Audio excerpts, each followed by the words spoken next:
Hello and welcome to Gary Wood's Views on Our World. My name's Gary Wood, just an old VFW dude dedicated to American federalism with views you may not have considered.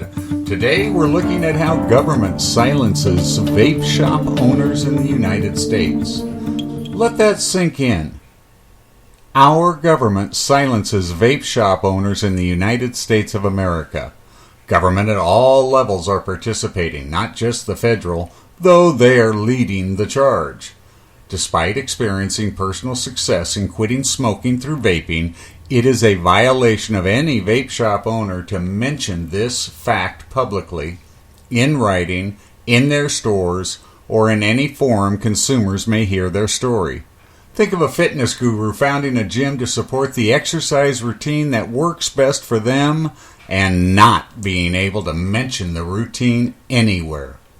In the vaping industry, many businesses are founded by former smokers who successfully, finally, quit smoking through vaping.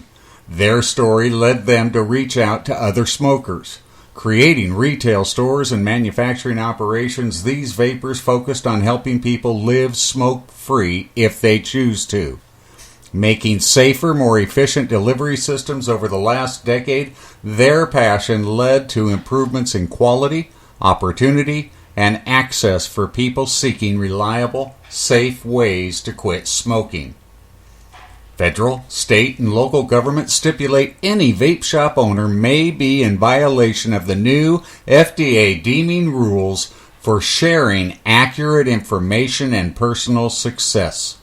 According to the FDA guidelines and state-level interpretations, this confuses consumers, violating protection laws. Many state and local authorities, special interest groups, and lobbyists agree if owners share their story with any consumer, it can confuse the consumer, since the FDA has not deemed electronic nicotine delivery systems or ENDS products approved for smoking cessation. Since bureaucrats have not supported a link, no link can be discussed. Vaping is merely another form of tobacco like chewing and smoking. Vaping will be treated as tobacco according to current government guidelines. Sharing scientific research supporting safety and health through vaping, telling personal success stories, or giving guidance in the selection and use of vaping products potentially violates government standards and must not be done.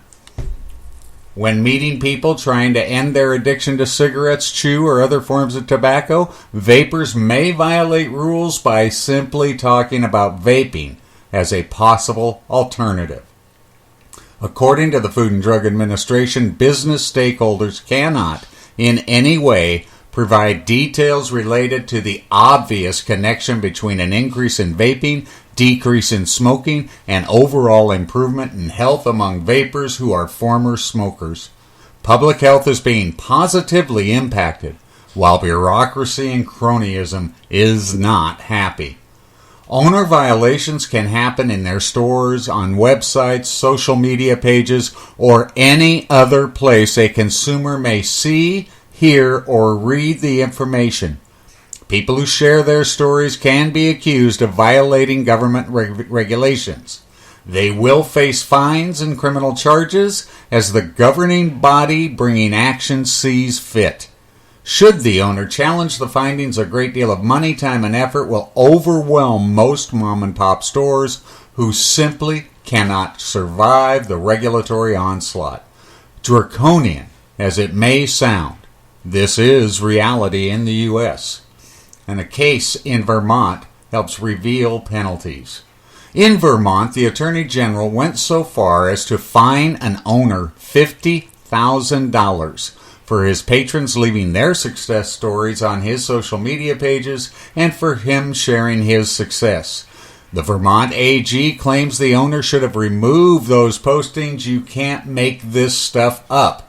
By leaving them on the websites, our vape shop owner was in violation of marketing guidelines under the FDA deeming rules and the Vermont AG's understanding of those rules. And I quote from a story on this very situation. It says, on January 31st, 2017, in response to the AG's investigation and increased regulation of the e-cigarette industry, Vermont Vapor announced that it will be closing its business and that the company's owner plans to move out of the state. The very next day, the Vermont Attorney General's office delivered a proposed settlement agreement to Vermont Vapor that, among other things, would require the e-cig manufacturer to 1. Pay $50,000 in civil penalties to the state of Vermont. 2. Admit to various alleged violations of the Vermont Consumer Protection Act. 3. Cease and desist from A. Making unsubstantiated testimonials in smoking cessation, health, and safety claims. B. Provide free e-liquid samples. And C. Featuring certain vaping Santa Claus, vaping Easter Bunny, and vaping skeleton yard inflatables at its retail location. And 4. Agree to liquidated damages of $10,000 for each future violation of the settlement agreement. Vermont Vapor has denied all wrongdoing and reiterated that it has chosen to close down rather than entertain the AG's investigation and settlement proposal. The owner went out of business and is leaving his state after 6 successful years of helping people quit smoking. Why? He was sharing his actual, truthful experience with vaping and allowed his customers to do the same. None of them sounded confused about how vaping helped them. Now you got to understand, the FDA has not approved any vaping for smoking cessation. Due to that, the FDA says that it has not ruled vaping can help people quit smoking. It therefore violates their governing rules to say it helps, even when the mountain of scientific evidence and millions of testimonies show it does. Again, folks, listen to that. The FDA hasn't approved vaping as a cessation product. Since the government says it has not approved it, you cannot even speak of it as such, despite all the science, despite all the millions of people who have quit through vaping. Truth takes a serious backseat to rules designed by bureaucrats in D.C. Humans naturally share experiences. We actually rely on each other to alert to both good and bad experiences, and today we commonly refer to these as ratings or reviews. The truth over this past decade is without question, vaping is far safer than smoking, as well as safer than lozenges, patches, and gum, easily available without extra tax or age restrictions, and approved by the FDA for smoking cessation. Though Chantix is approved by the FDA, many have had dangerous experiences, including attempted suicide. Nobody has attempted suicide through vaping, yet Chantix can be publicized on TV by drug companies, while vaping cannot be shared at all, anywhere, or by anyone associated with the industry. People recommend vaping to friends and family. A community of former or transitioning smokers socialize, support, and celebrate those breaking free of burning or chewing tobacco. Vaping works for millions. But somehow vape shop owners violate U.S. governing regulations while living daily with this true reality. It works for them.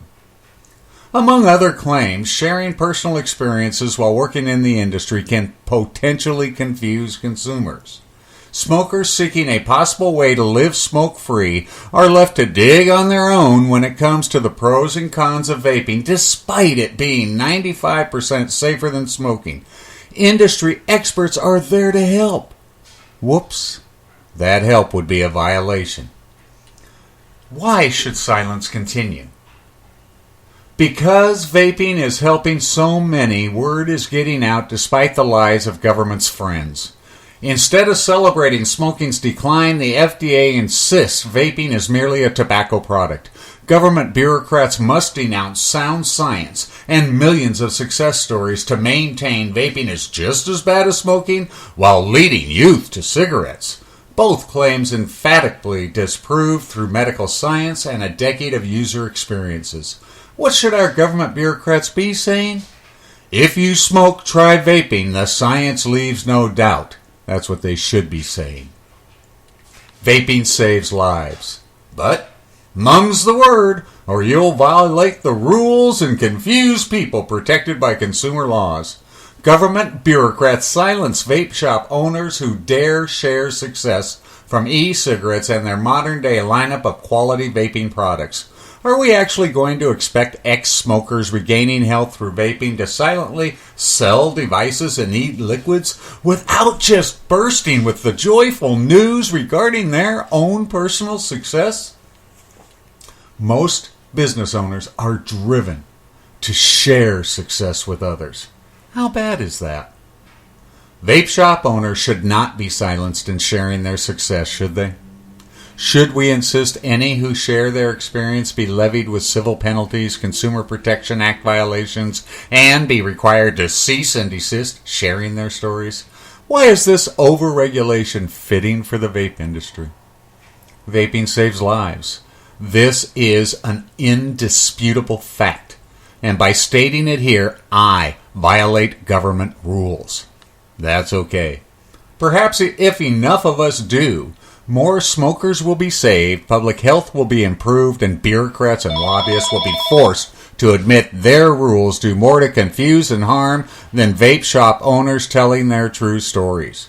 Government silences vape shop owners in the U.S., but the truth sets our voices free from such governing tyranny. Until next time, this is Gary Wood.